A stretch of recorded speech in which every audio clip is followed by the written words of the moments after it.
bersyukur Bapa. Kami masuk dalam hadirat. Masuk hadirat-Mu Tuhan, dengan korban pujian. Masuk hadirat-Mu Tuhan, berhiaskan kekudusan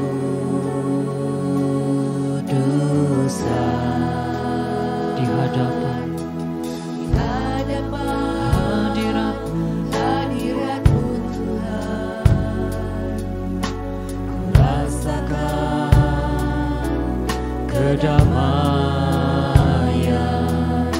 di hadapan hadirat-Mu Tuhan.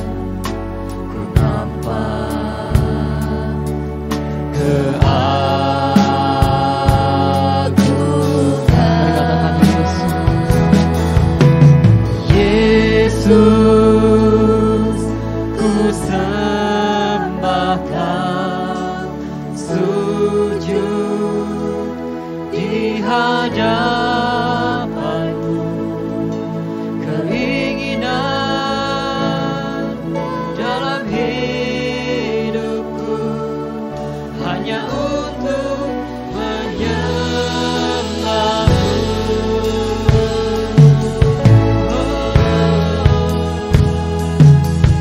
Haleluya. Masuk hadirat-Mu, masuk hadirat-Mu. Kami masuk hadirat-Mu Tuhan. Ini persembahan kami Tuhan. Kami bawa ucapan syukur kami. Kami naikkan pujian kami Tuhan.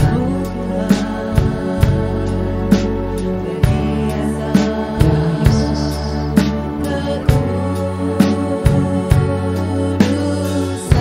Di hadapan hadirat-Mu, di hadapan hadirat-Mu Tuhan, ku rasakan kedamaian di hadapan hadirat-Mu Tuhan. Ku nampak Mari katakan bersama. Katakan Yesus, Yesus, kami sembah Engkau Tuhan. Sujud di hadapan-Mu, keinginan dalam hidupku hanya untuk menyembah-Mu. Katakan Yesus, Yesus,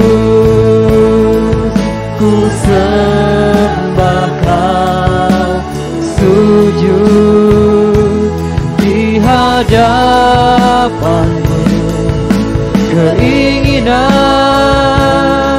dalam hidupku hanya untuk menyembah-Mu. Oh Yesus, Yesus, kami sembah Kau Tuhan, kami agungkan Kau Tuhan.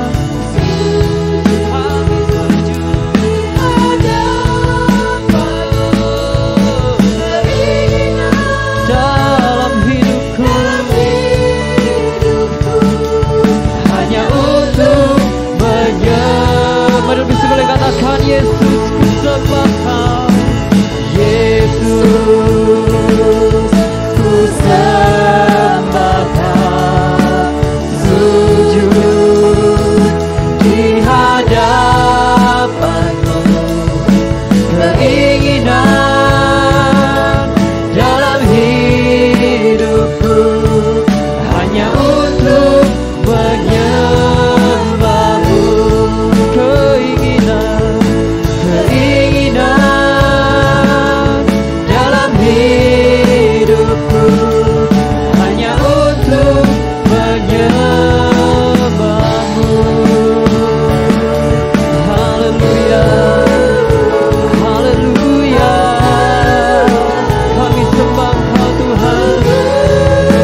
Haleluya.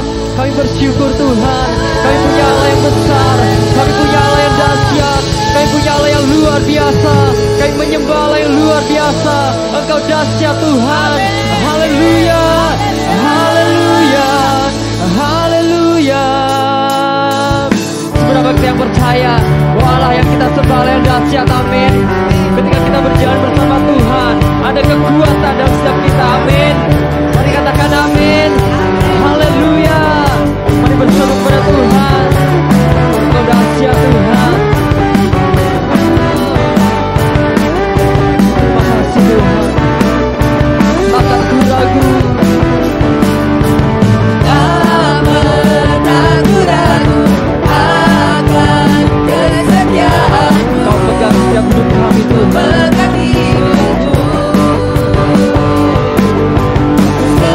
sepenuh jiwaku.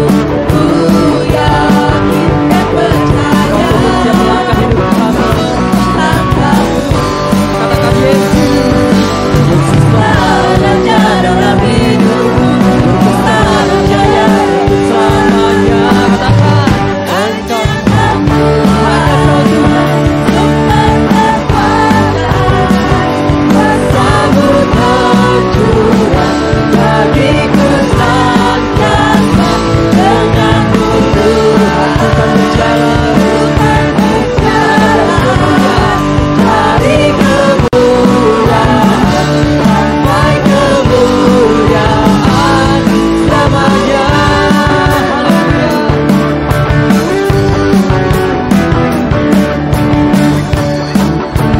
Aku ragu akan kesetiaan-Mu. Memegang hidupku sepenuh jiwaku. Ku yakin dan percaya Kau tuntun langkahku. Katakan Yesus. Yesus adalah raja dalam hidupku. Oleh berkuasa. Yesus adalah Raja dalam hidup. Berkuasa berjaya selamanya. Katakan hanya Kau Tuhan. Kuasa-Mu tercurah bagiku senantiasa. Dengan-Mu Tuhan, bukan berjalan Bapa Ibu. Haleluya. Dari kemuliaan sampai kemuliaan, hanya Kau Tuhan, sumber kekuatan. Kuasa-Mu tercurah Tuhan, tercurah bagiku senantiasa.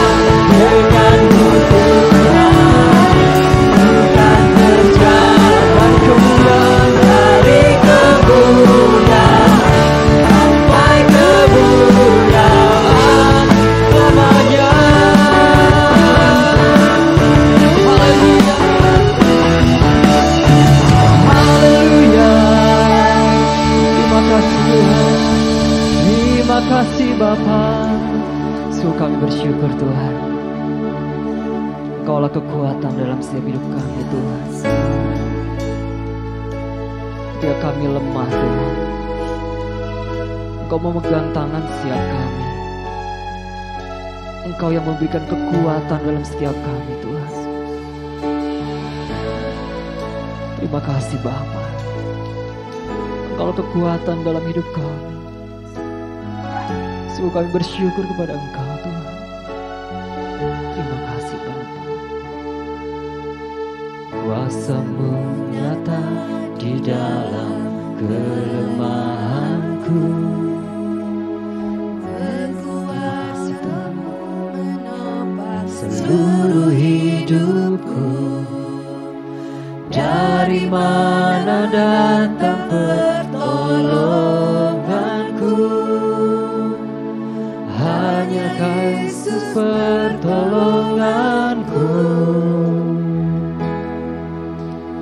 Kuasa-Mu nyata di dalam kelemahanku. Kekuatan-Mu menopang seluruh hidupku. Dari mana datang pertolonganku? Hanya Yesus pertolonganku. Engkaulah sumber kekuatan hatiku, tempat persembunyianku. Engkau penolong di saat susahku, tempat perlindunganku. Kau menara dan perisai di hidupku.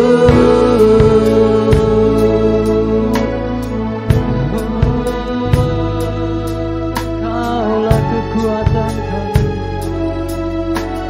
Mari katakan bersama, kuasa-Mu. Kuasa-Mu nyata di dalam kelemahanku. Kekuatan-Mu menopang seluruh hidupku. Dari mana datang pertolonganku? Hanya Yesus pertolonganku. Engkaulah sumber kekuatan hatiku, Kau tempat persembunyianku, tempat persembunyianku. Engkaulah penolong di saat kami susah. Terima kasih tempat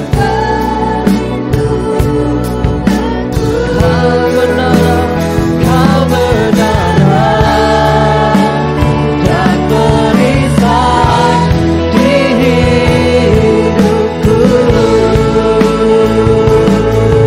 Katakan Engkaulah sumber kekuatan hatiku, Kau tempat persembunyianku.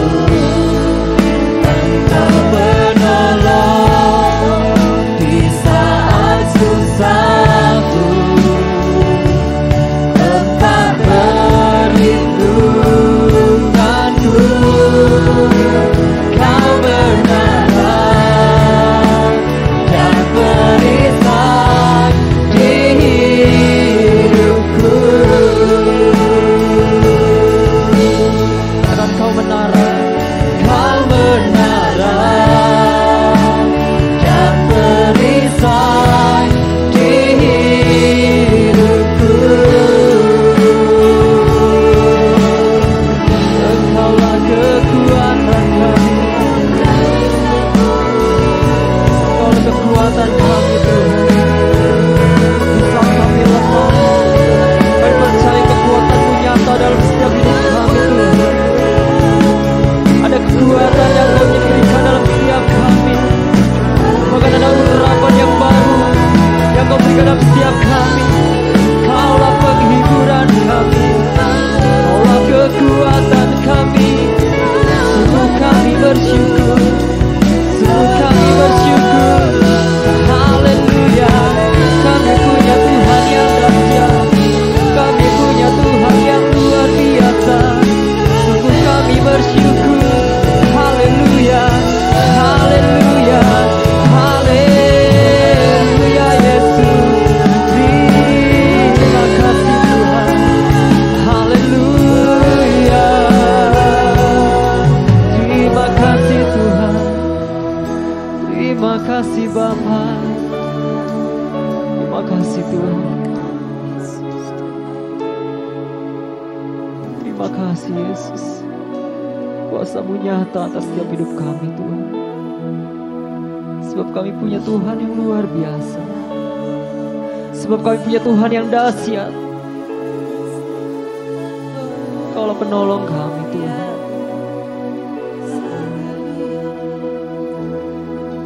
Aku masih punya Tuhan punya pengharapan. Aku tetap beriman, aku tetap beriman, Tuhanku, Yesus kekuatanku, Yesus kekuatanku. Aku masih punya Tuhan. Dari Bapak Ibu katakan, aku masih punya Tuhan. Aku masih punya Tuhan, punya pengharapan. Aku tetap beriman, aku tetap beriman, Tuhanku, Yesus kekuatanku, Yesus kekuatanku. Aku masih punya Tuhan. Katakan, aku masih punya Tuhan. Aku masih punya Tuhan, punya pengharapan. Aku tetap beriman, aku tetap beriman, Tuhanku, Yesus kekuatanku, Yesus kekuatanku. Aku masih punya Tuhan.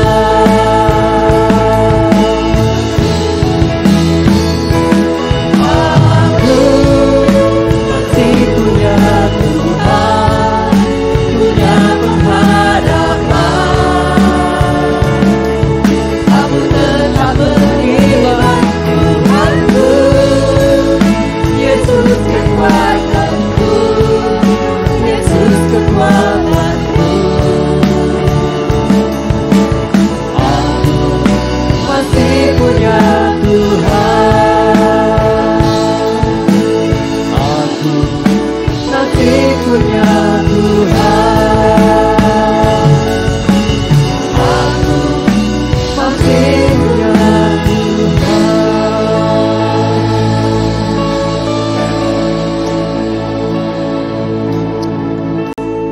Terima kasih Tuhan.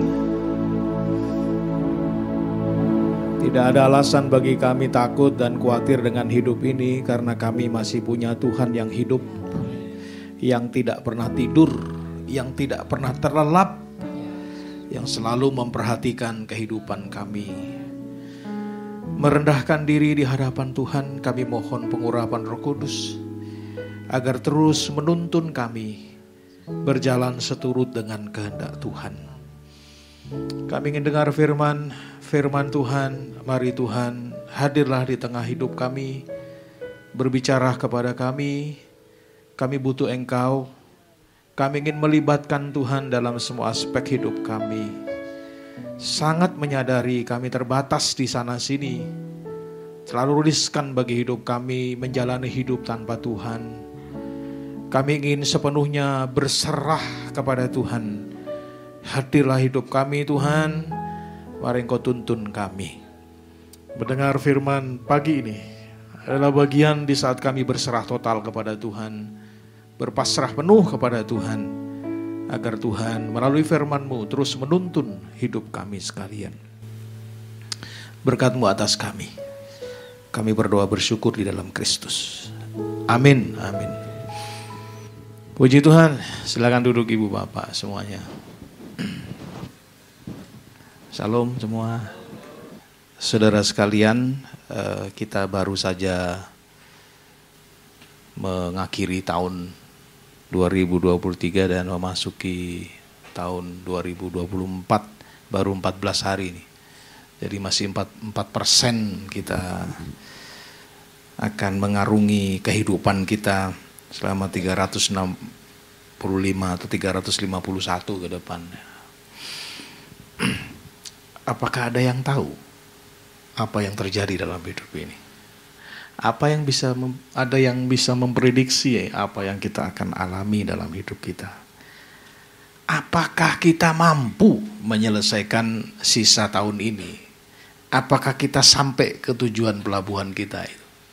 Saya pikir pertanyaan-pertanyaan ini ritoris, nggak ada yang bisa jawab ya. Kenapa ya? Karena kita manusia terbatas, manusia yang nggak tahu apa-apa. Maka saya percaya penyertaan Tuhan menjadi kebutuhan utama kita. Perlindungan Tuhan menjadi kebutuhan kita. Dan saya percaya kita berdoa bersama, Tuhan akan sertai kita. Tuhan akan berkati kita, kita akan lebih baik dari tahun lalu. Kita akan lebih setia, lebih mengasihi Tuhan tahun ini, lebih dari sebelumnya. Bapak Ibu yang dikasihi Tuhan, saya analogikan hidup kita itu seperti kapal gitu ya. Saya kasih gambar kapal ini untuk menggambarkan bahwa kita akan mengarungi samudra luas yang tak terbatas begitu. Tidak ada yang tahu kita ini berlayar di air laut yang teduh atau gelombang ganas gitu. Tidak ada yang tahu juga kan. Dan semua kita akan ada di situ. Kita akan mengarungi bersama-sama. Waktu yang lalu saya ada pelayanan ke Talaut. Bapak Ibu mungkin tahu Talaut itu. Saya ke Sangir dulu, ke Tahuna dulu kan ada pelayanan di situ. Lalu nyebrang. Tidak ada pesawat. Pesawat ada tapi waktunya tidak pas karena seminggu cuma sekali. Jadi saya akhirnya berlayar naik kapal. Kapal tidak terlalu besar, tapi lumayan besar karena dia ada 3 tingkat gitu ya. Dan saya ditemani oleh rekan hamba Tuhan yang sangat paham dan katanya dulu dia pelaut gitu, bareng sama dia. Malam itu gelombang besar sekali, itu kan laut lepas ya, Samudra Pasifik ya. Itu, waduh, saya belum pernah naik kapal. Kami naik kapal besar pernah dulu, tapi ini naik kapalnya tanggung begitu, sehingga gelombangnya sangat menakutkan kalau saya merasa ya. Dan teman saya itu ngajak saya turun ke bawah, ke bagian bawah perutnya kapal gitu, ruang mesin di sebelahnya gitu. Dan dia ajak saya, ayo kita ke situ Pak. Dan kita ngobrol-ngobrol akhirnya di bawah. Dan ada pesan yang ingin saya sampaikan. Saya di dalam di situ, anak buah kapal yang ngurusin mesin itu tenang dia. Dia duduk sambil ngopi gitu. Wah, dalam hati saya, kalau ABK ini tenang begitu sambil ngopi, makan snack begini, berarti aman gitu. Jadi saya akhirnya lebih teduh, lebih tenang ada di kapal itu, dan kawan saya melihat saya mentertawakan saya karena semacam kegelisahan, ketakutan saya terbaca oleh dia. Jadi sepanjang Tuhan bersama dengan kita, tenanglah kita. Gelombang besar mungkin sedang menerpa kita, tapi sepanjang kita ada Tuhan, saya yakin kita akan disertai Tuhan. Ibu bapak saudara sekalian, saya analogikan hidup ini seperti kapal. Apa pesan yang kita bisa tarik dari ini? Saya ingin baca ya. Dari Yosua 1 ayat 7. Yang terpenting di atas semua itu adalah bagaimana Anda dan saya mengikuti panduan, aturan, pelayaran, itu yang penting.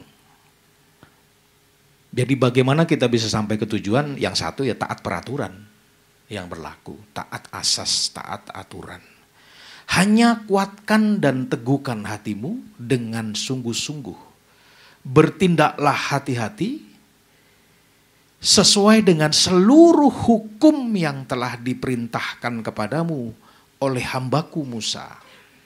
Janganlah menyimpang ke kanan atau ke kiri, supaya engkau beruntung kemanapun engkau pergi. Ayat ini adalah perintah Tuhan langsung kepada Yosua yang diberikan mandat menggantikan Musa untuk membawa umat Israel masuk ke Kanaan. Dan ini adalah saat-saat terakhir mereka dalam perjalanan panjang di padang gurun, dan ini adalah wilayah terakhir sebelum mereka masuk ke Gilgal dari Sitim. Memang ada sungai Yordan yang melintang di depannya. Tapi perintah Tuhan kepada Yosua ini menjadi sebuah perintah yang sama untuk saya dan saudara mengarungi kehidupan kita. Marilah kita bertindak hati-hati dan taat hukum yang diberikan kepada kita. Dan jangan menyimpang ke kanan atau ke kiri. Maka engkau akan sampai. Ini pasal 1. Di pasal 3, petunjuknya jelas Pak, Ibu. Jadi mereka memberikan sebuah petunjuk. Selama 40 tahun mereka itu mengikuti tiang awan dan tiang api. Jadi tiang awan dan tiang api itu tidak hanya berfungsi malam hari tiang api menghangatkan, siang hari awan menaungi mereka di padang gurun yang terik begitu. Cuaca ekstrim ini dilindungi dengan dua ini, tiang awan dan tiang api. Tapi juga berfungsi sebagai petunjuk bagi mereka. Kemana gerak dari tiang awan dan tiang api itu harus diikuti oleh mereka. Jadi kalau tiang api berhenti ya berhenti. Kalau tiang api ke kanan karena mereka tidak ngerti padang gurun yang tidak pernah mereka lalui. Itu pasal 1. Tapi di pasal yang ketiga, Tuhan kemudian memberikan petunjuk yang lain. Yaitu tabut perjanjian. Di ayat 3 dan 4, segera setelah kamu melihat tabut perjanjian Tuhan itu yang diangkat para imam itu, maka kamu harus mengikutinya. Saya mengutip ini hanya ingin memberikan penegasan kepada kita, pentingnya kita mengikuti petunjuk Tuhan. Pentingnya kita mengikuti aturan. Kalau tabut itu ke kanan ya ke kanan, tabut ke kiri ya ke kiri, berhenti ya berhenti, jalan ya jalan, kira-kira begitu. Karena tabut ini adalah simbol dari kehadiran Allah, sama fungsinya seperti tiang awan dan tiang api. Ada catatan menarik di situ. Kenapa? Karena kamu belum pernah melalui jalan itu. Kalau saya tarik kebenaran ini, hal yang sama terjadi dalam kehidupan kita. Karena kita tidak tahu jalannya akan kita tempuh. Karena kita tidak mengerti apa yang akan terjadi di tahun ini. Maka petunjuknya jelas. Ikutilah perintah-perintah Tuhan. Jangan menyimpang ke kanan dan ke kiri. Kembali ke teks ini ya. Ke slide saya ini. Hukum pertama untuk bisa sampai ke pelabuhan tujuan kapal itu harus taat aturan. Ada aturan pelayaran yang harus diikuti. Jadi karena kita harus mengikuti aturan dengan semua profesi dan kondisi kita, saya pikir aman kita. Untuk sampai ke tujuan dengan selamat, maka mari kita mematuhi seluruh ketentuan, seluruh aturan yang ada. Sebagai warga negara misalnya, mari kita patuhi seluruh peraturan-peraturan yang ada. Peraturan pemerintah, undang-undang dan seterusnya. Kalau kita ini warga gereja ya patuhi firman Tuhan dalam hidup kita. Kalau kita sebagai pengguna jalan ya ikuti aja aturan lalu lintas. Kalau kita mahasiswa atau pelajar ya ikuti peraturan akademik dan seterusnya. Jadi sepanjang kita ikut aturan, menurut saya aman-aman aja hidup ini. Yang tidak aman adalah ketika kita tidak taat aturan. Coba next. Tidak ada yang perlu ditakutkan selama nahkoda atau kapten kapal mengikuti aturan. Kapal siap menghadapi segala kondisi, termasuk badai terburuk sekalipun di Laut Ganas. Jadi, kalau mengikuti ketentuan yang ada, maka aman. Apa ketentuan kapal? Saya coba googling ya. Muatan yang pertama.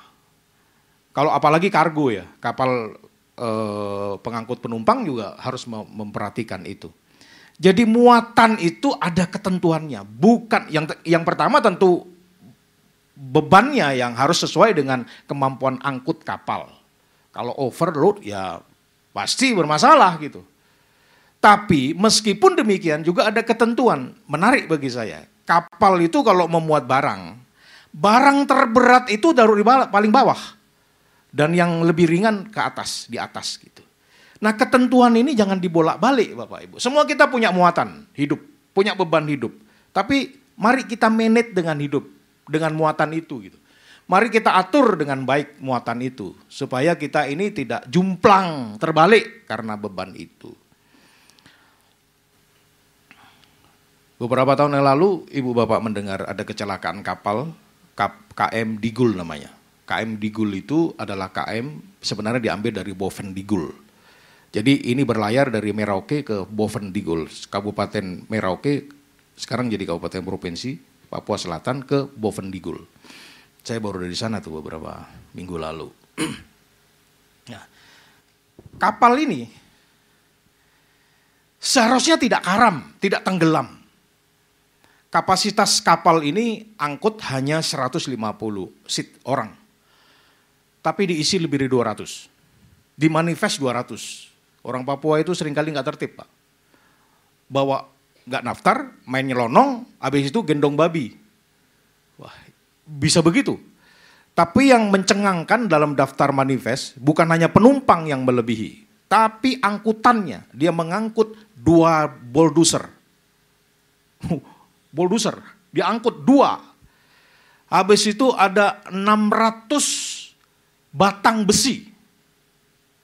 Kemudian BBM, motor, dan beberapa benda-benda yang lain. Ya jelas, dia melebihi bukan sekali atau 2 kali. Beberapa kali lipat dari kemampuan angkut kapal itu. Dan kapal itu tenggelam. Hanya 14 orang yang selamat. Dari ratusan itu nggak hilang, nggak ketahuan. Sebuah pelajaran menurut saya. Kalau kita tidak mau celaka dengan hidup ini, ya taat aturan. Hidup ini ada aturan kok. Maka sepanjang kita taat terhadap aturan semacam ini, ya aman. Ada aturan disiplin. Disiplin kapal ya. Disiplin anak buah kapal untuk mengatur penumpang. Kalau penumpang itu diatur.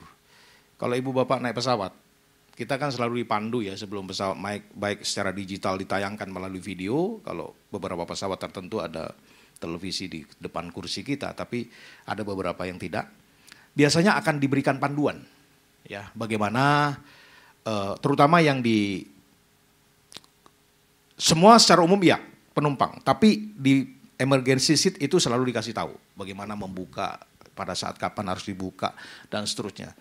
Dan kalau kita duduk di emergency seat itu ya 13-14 kalau Boeing 737 atau 31-32 itu biasanya ya kita akan ditegur kalau kita nggak lihat dia, apalagi main HP begitu. Pak permisi Pak. Itu jadi kita diingatkan. Tujuannya ingin memastikan Anda tahu aturan, Anda disiplin duduk di kursi ini dan mengikuti ketentuan yang ada. Jadi setiap penumpang punya kewajiban disiplin, ABK juga punya kewajiban disiplin. Semua harus mengikuti ketentuan. Dan pemilik kapal juga harus disiplin mengikuti ketentuan. Setiap penumpang harus ada, seluruh penumpang harus punya diberikan pelampung misalnya. Jadi penumpang 200 ya pelampung harus 200 gitu. Dan skoci juga demikian. Jumlah itu harus cocok gitu. Saya membaca beberapa literatur soal ini Pak. Jadi saya lihat baru tahu juga beberapa hal gitu dalam hidup ini. Ternyata memang harus disiplin. In case ada kecelakaan, maka korban akan minimal sekali kalau mengikuti ketentuan yang ada. Jadi kedisiplinan ini menjadi sesuatu yang sangat penting. Bagaimana kita harus mengatur kehidupan kita jangan melanggar gitu. Bapak Ibu yang seumuran saya atau lebih, pernah ingat ada kecelakaan kapal Tampomas 2? Ya, saya lupa tahunnya itu. Tapi saya masih ingat cerita itu, karena difilmkan itu. Tampomas itu seharusnya tidak menelan korban banyak. Andai saja itu anak buah kapal dan pemilik kapal plus penumpang itu taat aturan atau disiplin gitu. Setelah diselidik, ya diduga kebakaran yang menyebabkan tenggelam dan menewaskan ribuan orang itu tidak terjadi kalau tidak ada penumpang yang ngerokok dan membuang puntung rokoknya dan menyebabkan kebakaran kapal itu di Masalembo, 22 mil kira-kira di Laut Jawa ya menuju Makassar. Jadi disiplin itu penting. Dalam hidup ini kadang-kadang ketidakdisiplinan kita membuat kita menjadi susah sendiri. Disiplin itu sangat dibutuhkan. Saya hampir tiap minggu itu menerima surat dari berbagai wilayah ya, karena saya sekretaris bagian organisasi gitu. Waduh, sedih banget, ada banyak orang-orang atau pejabat-pejabat gereja itu yang harus dikenai sanksi gitu karena ketidakdisiplinan. Kita sepakat hidup ini harus disiplin. Sepanjang ada disiplin, hidup ini akan diberkati Tuhan. Aman pasti. Maka mari kita disiplin beribadah, disiplin berdoa, disiplin bekerja, disiplin waktu. Aturlah baik-baik. Sepanjang hidup kita disiplin, 2024 menjadi tahun kemenangan bagi kita. Ada perubahan, ada perbaikan, ada pemulihan pasti terjadi. Mungkin Bapak Ibu tidak tahu ada aturan yang lain di kapal. Namanya aturan rute, jalan. Jadi kapal itu punya jalan. Meskipun luas tapi ada ketentuan. Sah bandar akan mengatur kapal ini di jalur mana, kapal ini di jalur mana. Sama seperti pesawat. Tuh cakrawala seluas itu. Bisa tabrakan pesawat? Bisa. Kalau tidak memenuhi ketentuan. Maka rute itu diatur. Bapak Ibu tahun 86 tepatnya tanggal 30 Agustus saya mencatat ya. Ada kapal tabrakan, kapal Soviet. Admiral Nakimov. Ini tabrakan dengan kapal lain. Dan tabrakan ini menewaskan 438 orang. Dan harusnya tidak terjadi. Tapi kapal ini setelah KNKT di sanalah kira-kira yang meneliti. Ternyata kapal ini tidak perlu tabrakan. Andai kata dua kapten kapal tidak keras kepala. Dan dua-duanya menyadari di jalur yang sama. Tapi ketika salah satu Admiral Nakimov ini sadar bahwa wah ini yang sebelah ini gak ngalah nih. Dia sendiri mau ngalah tapi sudah terlambat. Di malam yang dingin itu, beku itu akhirnya kapal itu tabrakan. Jadi ada rute. Ibu bapak kita ada rel, kita ada aturan. Ada jalan di mana kita diberikan. Jangan menyimpang ke kanan dan ke kiri. Itu kan aturan namanya. Itu jalan yang ditetapkan Tuhan. Hidup ini ada aturannya kok. Hidup ini ada jalannya. Sepanjang kita ngikuti aturan yang baik, jangan ngambil jalan orang, aman hidup ini. Di jalan raya kan seringkali kecelakaan. Berapa hari yang lalu, 2 atau 3 hari lalu saya duduk nonton TV pagi-pagi. Ada laporan dari polisi itu ya. Tiap pagi kan di salah satu stasiun televisi juga melaporkan kejadian 24 jam lalu lintas. Ada terjadi 176 kecelakaan. Tapi 73,5 kecelakaan disebabkan oleh karena pengguna jalan menerobos lampu merah. Banyak juga ternyata ya. Dan kesalahan-kesalahan lain. Tapi yang mendominasi kecelakaan karena itu. Jadi kesalahan apa?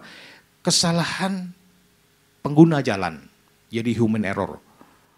Ini yang menyebabkan kecelakaan terjadi. Jadi harusnya jalurnya kan sudah ditetapkan. Kamu lampu merah berhenti dong. Ya jangan terobos gitu. Kalau diterobos itu jalannya orang yang sedang diberikan kesempatan hijau untuk lewat. Jangan kita yang merah lewat dong. Karena itu banyak kecelakaan terjadi. Jadi Bapak Ibu, saya percaya jangan pernah kita menyimpang dari jalur yang ditetapkan ke kanan atau ke kiri. Karena Tuhan sudah tetapkan kita dengan ketentuan yang ada. Tapi mungkin Bapak Ibu tidak pernah tahu soal pengaturan kecepatan ini. Ada juga ternyata. Jadi kecepatan juga diatur Pak. Kapal itu punya kecepatan tertentu dan diatur. Ada sebuah peristiwa yang sangat tragis terjadi, kapal Sewol namanya. Saya membaca ini ya. Ini dari Korea Selatan. Tenggelam kapal ini, berlayar ini kapal feri ya, dari Incheon menuju ke Pulau Jeonju di tahun 2014. Kapten kapal ini tidak memperhatikan, kapten kapal ini pengganti memang. Dia junior, yang senior tidak menjalankan tugas karena alasan tertentu, diganti oleh junior. Tapi rupanya kapten kapal yang kurang berpengalaman ini melewati satu arus yang deras di sebuah wilayah di mana mereka harus berbelok begitu. Singkat cerita kapal ini terlalu cepat. Membelok terlalu cepat sehingga dalam keawaman saya ya, jadi terlalu ngesot begitu. Langsung jatuh kalau motor gitu. Ini kapal jadi akhirnya karena arus itu membuat kapal ini karam dan sangat tragis. Ada 300-an orang tewas dalam kecelakaan yang harusnya tidak terjadi oleh karena kesalahan kapten. Dan sebagian besar dari yang meninggal itu adalah anak-anak SMA yang sedang melakukan perjalanan studi tour. Sangat tragis. Jadi kesimpulannya, Bapak Ibu, hidup kita akan diberkati Tuhan sepanjang kita mengikuti ketentuan yang ada. Alkitab sudah mengatur hidup kita berrelasi dengan Tuhan dan sesama. Undang-undang, ketentuan-ketentuan lain ada yang mengatur norma-norma hidup bermasyarakat. Semua diatur kok. Sepanjang kita diatur dan mengikuti aturan pasti aman. Anda beli produk elektronik, pasti ada manual booknya. Anda beli alat bermotor, pasti ada manual booknya. Dan itu ketentuan yang harus diikuti. Kebiasaan buruk kita adalah menggunakan produk elektronik duluan, kalau bermasalah baru buka manual booknya. Biasanya begitu. Padahal ada baiknya kita buka dulu bagaimana kita mengoperasikan barang itu. Tapi gambaran ini kan mencerminkan bahwa kadang-kadang kita jalan aja dulu tabrak gitu. Masalah urusan belakangan gitu. Ini kan pemikiran yang kurang baik kalau menurut saya. Jadi kita harus mengikuti ketentuan. Yang kedua, kapal itu ibu bapak dirancang untuk berlayar di samudera luas. Wah, ini sesuatu yang penting. Ini ada ayat Amsal 23:34 ya. Engkau seperti orang di tengah ombak laut, seperti orang di atas tiang kapal. Saya membaca terjemahan yang sangat bagus dari NIV. Terjemahannya begini. Engkau seperti orang yang tidur di lautan luas. Seperti orang berbaring di atas tali temali tiang kapal. Ayat itu menggambarkan bahwa kapal itu dirancang di lautan luas dan kita dirancang oleh Tuhan untuk mengarungi dunia ini. Allah tidak pernah salah merancang hidup kita. Kapal dirancang seberat apapun kapal itu, beribu-ribu ton ya, kapal sebesar itu, dia dirancang untuk menghadapi gelombang seganas apapun. Sepanjang ikut aturan nggak akan tenggelam. Hal yang sama ibu bapak, kita juga dirancang oleh Tuhan untuk mampu mengarungi kehidupan kita. Maka tidak ada alasan bagi kita untuk mengkhawatirkan hidup ini dan pertolongan Tuhan. Ketika manusia diciptakan, Kejadian 1 ayat 27, maka Allah menciptakan manusia itu menurut gambarnya. Menurut gambar Allah diciptakannya dia. Laki-laki dan perempuan diciptakannya mereka. Ayat 28, Allah memberkati mereka. Kata ini dari kata barak. Apa artinya? Artinya Allah mendesain saya dan semua kita, ibu bapak, menjadi orang-orang yang diberkati, imago Dei, seperti gambar Allah yang gak cacat. Memang sangat disayangkan, karena manusialah mencederai dirinya sendiri, pasal 3 ayat 5 itu. Maka jatuhlah manusia dalam dosa. Tapi sejatinya Allah mendesain kita untuk bisa mampu mengarungi samudera luas. Sepanjang kita mengikuti kodrat kita dan tujuan penciptaan kita, saya percaya Tuhan tidak akan pernah melampaui, memberikan pencobaan melampaui kekuatan kita. Enggak, Alkitab bilang itu kok. Jadi Allah tidak akan pernah membiarkan kita terombang-ambing di lautan lalu karam. Karena sejatinya Tuhan menciptakan kita dengan tujuan sampai ke pelabuhan. Dan sepanjang kita mengikuti itu, kodrat itu, atau tujuan penciptaan itu, maka amanlah kita. Cuma kan seringkali hidup ini kadang tidak mengikuti ketentuan yang ada. Contoh nyata aja ya. Motor itu didesain dengan semua bentuknya, termasuk knalpotnya. Saya terganggu semalam tidur itu. Motor wang malam-malam tuh, kaget saya. Motor knalpot brong itu loh. Itu kan mengganggu orang. Belum lagi desain motor itu sudah dibuat sedemikian rupa, tapi kan anak-anak muda di tempat saya terutama tuh ya, itu motor bagus-bagus digunduli sampai gundul segundul-gundulnya. Ban sudah diukur bagus, dibuat kecil kayak ban sepeda. Motor sudah cukup tingginya dibuat mepet ke tangan. Itu aneh menurut saya. Itu tidak sesuai dengan tujuan penciptaannya yang didesain seperti itu.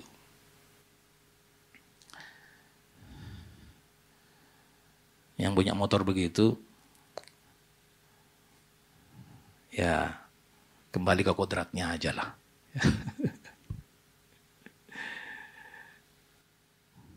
Alis ini Pak diciptakan melengkung supaya air mata turun gini. Jangan dipotong lalu ke atas kayak talang air. Itu nada air namanya. Begitu istri saya marah. Kamu sembarangan. Tapi saya bercanda ya. Tapi menurut saya pasti ada tujuannya gitu diciptakan. Nah sepanjang kita itu hidup dengan kodrat yang telah diciptakan, imago Dei, dan hidup sesuai dengan tujuan penciptaannya, yaitu untuk memuliakan Allah, menjadi berkat ya, baik ke dalam maupun keluar ke sesama. Saya percaya hidup ini akan diberkati Tuhan.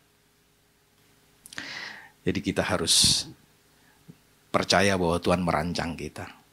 Coba next. Kapal didesain untuk berlayar di lautan. Kehidupan ini dirancang Tuhan untuk mengarungi dunia ini. Jadi tidak perlu khawatir kita akan kandas atau tenggelam.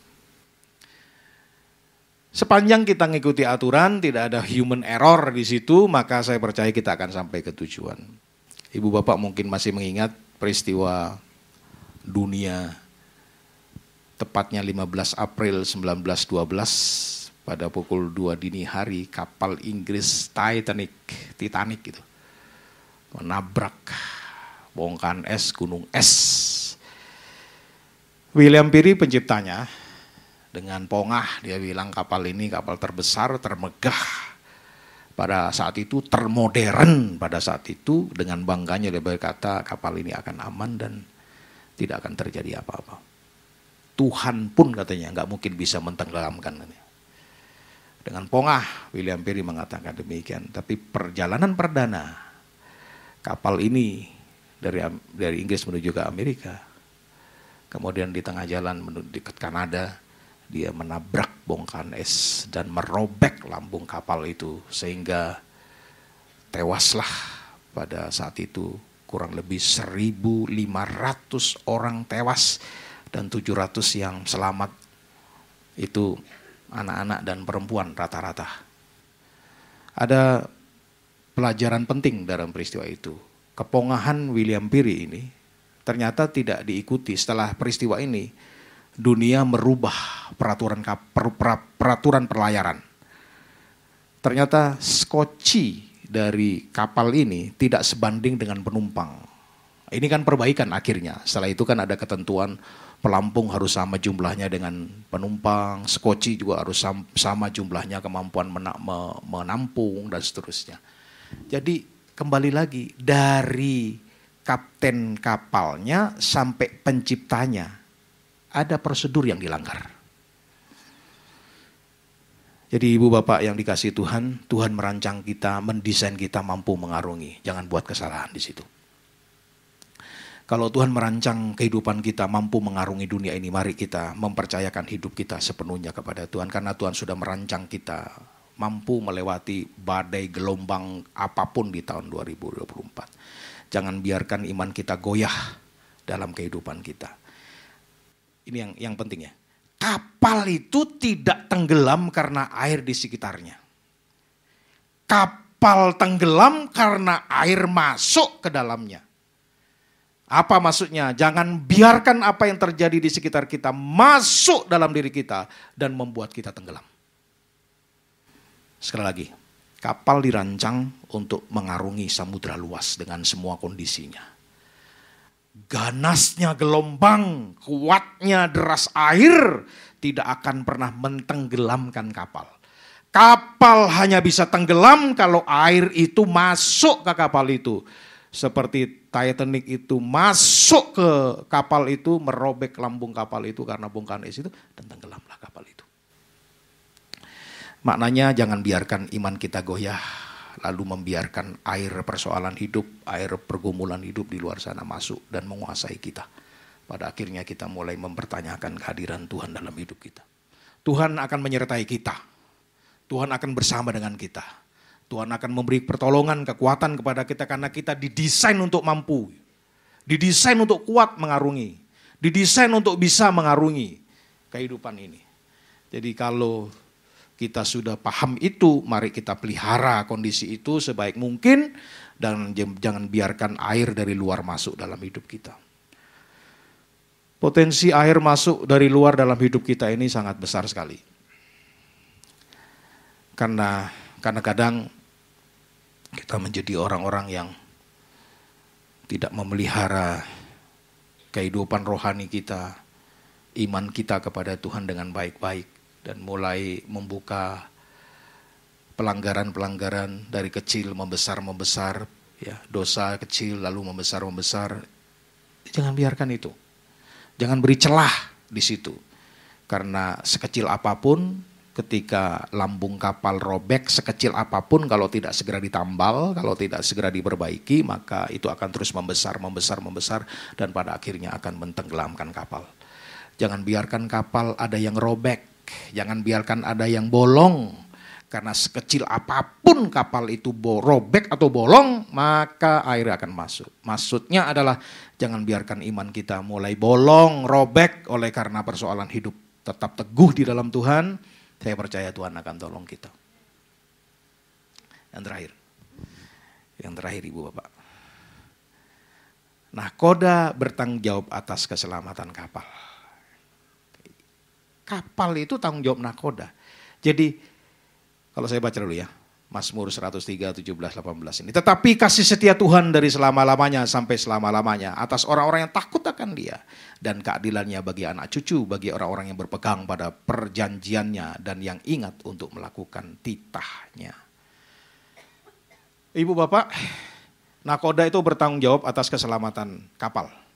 Punya kapalnya tetapi juga penumpangnya. Jadi pemimpin, pemegang komando, pemimpin tertinggi di kapal itu nahkoda bertanggung jawab untuk semua keselamatan itu. Tanggung jawab terpenting nahkoda adalah memastikan bahwa kapal yang dipimpin mematuhi peraturan dan kebijakannya berlaku agar kapal sampai pada tujuan pelabuhan. Ini kapal begitu. Sekarang saya analogikan, bukankah hidup ini didesain oleh Allah, pemilik kehidupan kita, seperti yang di poin 2 itu, dengan baik. Maka Dia yang adalah pemilik kita. Dia yang adalah nahkoda hidup kita. Jangan taruh di buritan lah. Ya, jangan dibiarkan tidur dia. Biarkan dia berfungsi sebagai nahkoda atas kehidupan kita. Sehingga kapal hidup ini dikomandoi atau dipimpin oleh sang nahkoda yang agung. Yang akan membuat kita itu akan sampai berlayar ke pelabuhan tujuan. Ini maknanya sama seperti poin pertama yang saya katakan tadi. Jangan menyimpang ke kanan ke kiri, jadikan tabut perjanjian Allah menjadi pemimpin atas hidup umat Israel. Kalau ke kanan ya ke kanan, ke kiri atau kiri. Kenapa? Karena kamu tidak pernah melalui jalan itu. Apa maksudnya?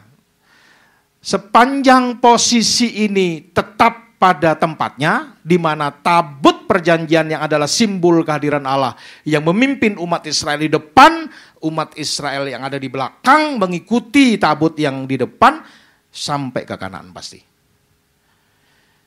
Jelaskan karena kamu tidak tahu katanya jalan yang kamu lalui. Kalau posisi dirubah, kita yang di depan, tabut di belakang, Tuhan simbol kehadiran Tuhan di belakang, ya kita yang mimpin namanya.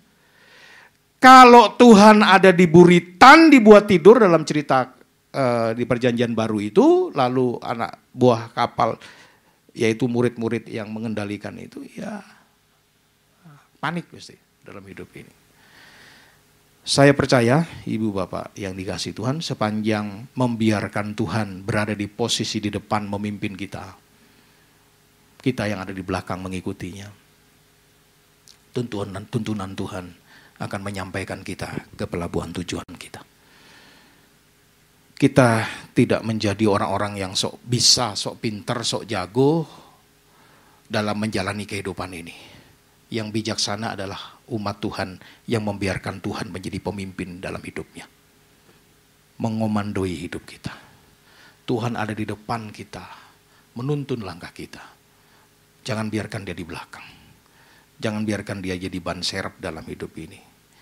Maka Allah, Sang Pencipta kehidupan ini, memiliki kemampuan untuk melindungi kita dan mengantisipasi segala kemungkinan dan memberikannya kepada kita agar kita selamat sampai ke tujuan.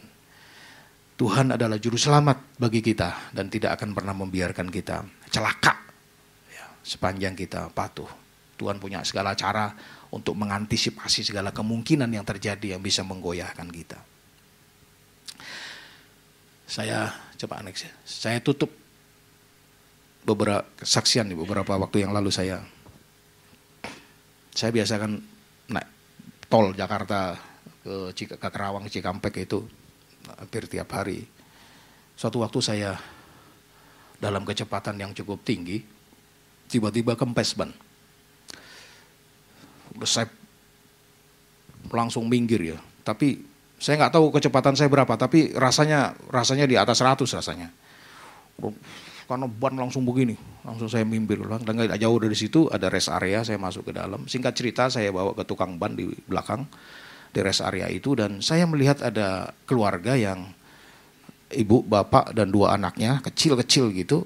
Lalu ya saya hanya digerakkan Tuhan untuk, saya masih ingat itu hari Jumat, siang begitu. Karena saya habis melayani satu ibadah di satu perusahaan. Lalu saya kuat sekali suara di hati, dekati orang itu, doakan itu, berkati orang itu, kira-kira kayak gitulah. Lalu saya samperin orang itu, dia duduk di belakang salah satu resto ini ya, Amerika gitu, fast food begitu. Dia duduk, mereka duduk di situ dan saya samperin. Singkat cerita terjadilah dialog saya dengan dia. Rupanya orang ini, keluarga ini diturunkan dari bis. Jadi dia mau pergi ke Sukoharjo di Kartasura di Jawa Tengah itu, lalu diturunkan. Katanya naik dia dari Lampung lalu ke Jakarta, lalu naik dari salah satu terminal di Jakarta, mungkin estafet begitu, lalu kehilangan dompetnya. Jadi nggak bisa bayar, diturunkan gitu. Saya sedih melihatnya, dan anak itu yang kecil yang digendong itu seperti sakit begitu. Saya tanya, saya pegang, oh ya sakitnya anak, panas begitu. Iya Pak, lagi panas gitu. Jadi mereka bingung harus berbuat apa. Mereka berdoa kepada Tuhan, kira-kira begitu. Dan yang membuat saya yakin adalah ini anak Tuhan rupanya. Kenapa? Karena anak kecil itu pakai kalung salib kayu. Jadi saya tanya, ibu, bapak orang Kristen ya? Dia rasa takut lihat saya, karena mungkin ini siapa gitu kan. Mungkin dia nggak bisa membedakan saya pendeta apa pendekar gitu kan. Lebih coba pendekar ini kayaknya bukan pendeta, ini Pak Haji itu apa gitu. Jadi saya coba memastikan bahwa saya hamba Tuhan. Saya bilang, oh dia senang banget. Langsung ya saya bantu dia lah. Saya selesaikan semua itu dan saya coba bantu untuk naikkan bis pulang ke Jawa Tengah. Tapi kalimat ibu itu yang membuat saya ingat sampai hari ini. Dia bilang begini ke saya, Pak Pendeta, dia bilang, saya hanya bisa berdoa kepada Tuhan dalam tangisan saya. Tuhan pasti tolong saya. Tuhan pasti tolong kami. Tuhan tidak akan terlantarkan kami. Kami pasti ditolong Tuhan. Pasti ada orang yang diutus Tuhan untuk menolong saya dan Pak Pendeta orangnya.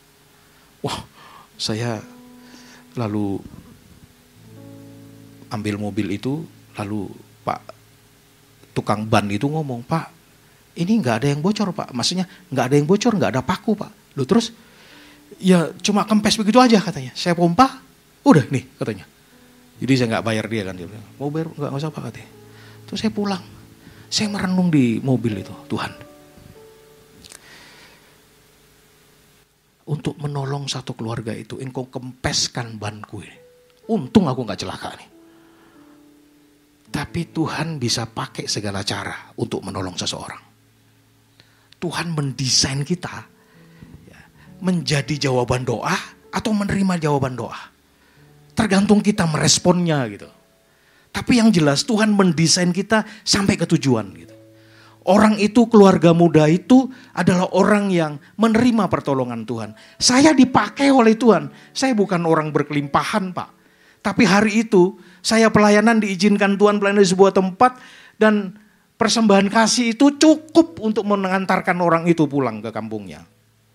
Saya merasa bahwa mata rantai pertolongan Tuhan tuh gak pernah terputus. Gak pernah terputus gitu. Sepanjang Anda dari jalur yang benar, tidak menyimpang ke kanan ke kiri, Anda adalah bagian dari mata rantai itu. Saya berdoa Ibu Bapak akan dipakai Tuhan luar biasa. Menjadi penjawab doa atau menerima jawaban doa. Mana aja. Saat-saat tertentu kita akan menerima jawaban doa kita. Tapi di kesempatan yang lain Anda adalah jawaban doa bagi orang lain. Saya berdoa Ibu Bapak adalah orang-orang yang diberkati Tuhan. Kita berdoa bersyukur kepada Tuhan. Kau tunjukkan kasih setiamu,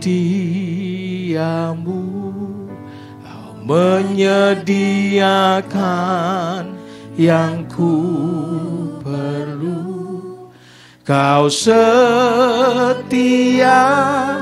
Kau mulia, dulu, sekarang, dan selamanya. Kau tunjukkan kasih setiamu, Kau menyediakan yang ku perlu. Kau setia, Kau mulia, Bapa, Kau tunjukkan kasih setiamu. Amin, haleluya. Kau tunjukkan kasih setiamu, Kau menyediakan yang ku perlu. Kau setia, Kau mulia, dulu, sekarang, dan selamanya. Kau tunjukkan kasih setiamu, Kau menyediakan yang ku perlu. Kau mulia, Kau mulia, Bapa, Kau setia. Amin. Engkau adalah Allah yang telah menunjukkan kasih setiamu kepada kami. Engkau hadir dalam setiap kebutuhan hidup kami. Engkau selalu ada setiap jalan-jalan hidup kami. Engkau Allah yang setia. Engkau Allah yang mulia. Engkau Allah yang bertanggung jawab. Allah yang mendesain hidup kami sempurna di hadapan Tuhan. Kami berdoa biarlah kuasa Roh Kudus menolong kami menjaga, merawat hidup kami sedemikian rupa, menjaga, merawat iman kami agar tidak goyah, agar tidak ada air yang masuk dalam kehidupan kapal kami dan mentenggelamkan kami. Kami didesain untuk mampu menghadapi segala sesuatu dalam hidup ini, dan kami percaya seganas apapun, seberat apapun pergumulan, pencobaan, persoalan, sakit, penyakit dalam segala bentuknya, kami percaya Tuhan memampukan kami melewatinya. Bukankah Engkau berjanji gadamu dan tongkatmu akan menguatkan dan menghibur kami? Kami percaya Tuhan menolong kami. Tidak ada janji dalam Alkitab kami akan terbebas dari persoalan. 2024 mungkin kami menghadapi berbagai banyak persoalan, tapi kami sangat percaya pertolongan dan perlindungan Tuhan sempurna atas hidup kami, memastikan kami sampai ke pelabuhan tujuan kami. Aku berdoa di dalam nama Yesus Kristus, setiap orang di ruangan ini yang merendahkan hati di hadapan Tuhan, menerima pertolongan Tuhan, perlindungan Tuhan atas kehidupan semua kami. Yang lemah diberi kekuatan yang baru, menatap hari depan penuh pengharapan. Yang sakit disembuhkan oleh Tuhan dalam nama Yesus Kristus Tuhan kami. Yang susah dihiburkan oleh Allah, yang kekurangan dicukupkan oleh Tuhan. Kami berpasrah kepada Tuhan. Mari Tuhan tolong kami. Tidak ada orang yang tahu di sekitar hidup kami. Tapi hanya Tuhan yang mengerti kondisi hidup kami secara detail. Karena itu siapapun kami yang saat ini membutuhkan pertolongan Tuhan, yang sudah banyak meneteskan air mata, Tuhan adalah Tuhan yang bertanggung jawab. Tuhan adalah Tuhan yang mengasihi kami. Tuhan tidak akan pernah membiarkan kami tergeletak. Tuhan tidak akan membiarkan kami tanpa pertolongan terombang-ambing. Karena Tuhan adalah Tuhan yang mendesain kami dan menolong kami. Tinggal kami mengambil kebaikan. Kami mengambil jalan yang Kau beri bagi hidup kami. Memelihara hidup kami sedemikian rupa agar kami tetap berkenan di hadapan Tuhan. Terima kasih Tuhan Yesus. Biarlah semua orang yang mendengar firman Tuhan ini boleh diberkati oleh Tuhan dan tetap kuat di dalam Tuhan. Tetap bersandar kepada Tuhan. Pujian hormat bagi Allah dalam hidup kami. Firman ini selesai disampaikan, tetapi Roh Kudus akan menolong kami untuk mengingatkan bahwa Tuhan beserta dengan kami. Tuhan tidak akan pernah tinggalkan kami. Di dalam Kristus Tuhan kami berdoa bersyukur kepada Tuhan. Haleluya. Amin. Amin. Silakan duduk Bapak Ibu. Jutaan jemaat yang dikasih Tuhan Yesus, sebentar kita akhir ibadah kita pada pagi hari ini. Saya undang kita angkat kedua belah tangan kita, arahkan hati kita, fokuskan dan terus terhubung dengan Yesus senantiasa. Pergilah, pulanglah dan jadilah saksi-saksi Kristus. Mari jemaat yang dikasih Tuhan, terimalah berkat damai dan sejahtera daripada Allah Bapa, kasih karunia daripada Tuhan Yesus Kristus, dan persekutuan Roh Kudus yang ada dan manis menyertai setiap kita semua mulai daripada pagi hari yang indah ini sampai hari Maranatha. Tuhan Yesus menjemput setiap kita di awan-awan yang permai. Setiap kita yang percaya menerima, kita sama-sama katakan amin. Yesus berkati.